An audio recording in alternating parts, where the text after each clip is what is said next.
Hey there, this is how to use Canva in 5 minutes or less. So we've already signed in. You can see my username in the upper left-hand corner, and then there are some options to create a design. You can also see additional designs here and scroll.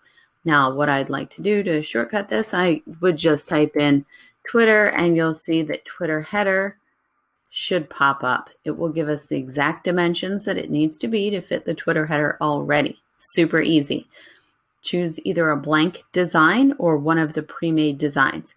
There are thousands of possible designs that you can choose from that already have the words aligned so that things like appear, your image, your user image appears right here in Twitter. So you'll see that not many have words in that space. It's already done for you, which is really nice.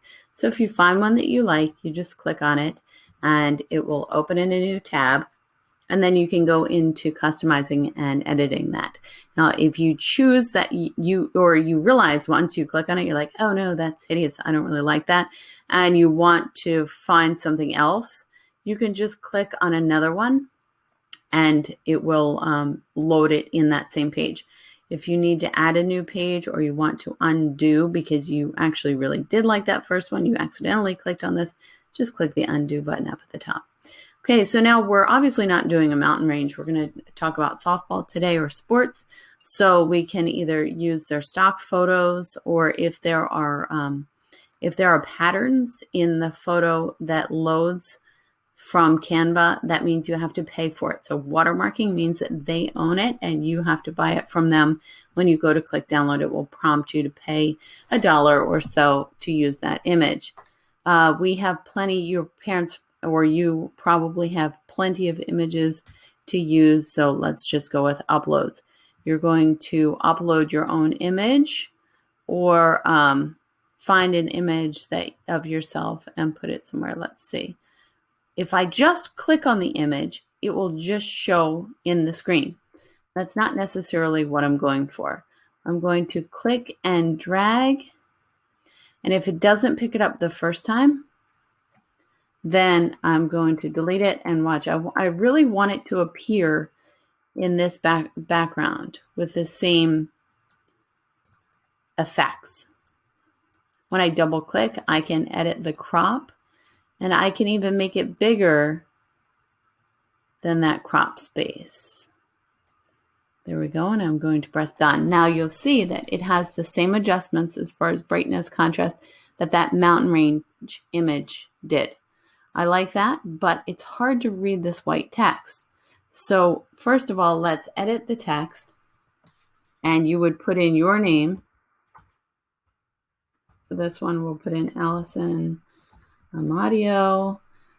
She's my daughter, so I'm using hers as a test account. An example, 2024 is her high school graduation year. She plays catcher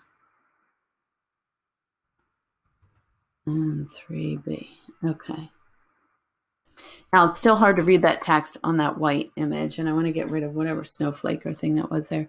The easiest way is to add in an element, and you click on it, you get a square, drag it out, shorten it up.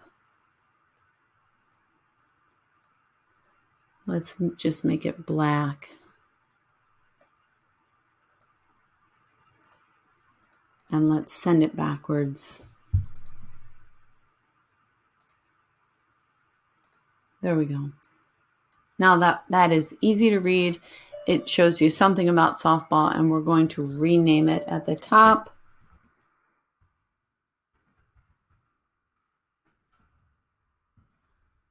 Header.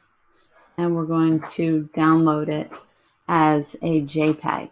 There you go. And once you do that, then you can save it. And you will have a brand new thing, a custom piece to put right on the top of your Twitter header. Thank you.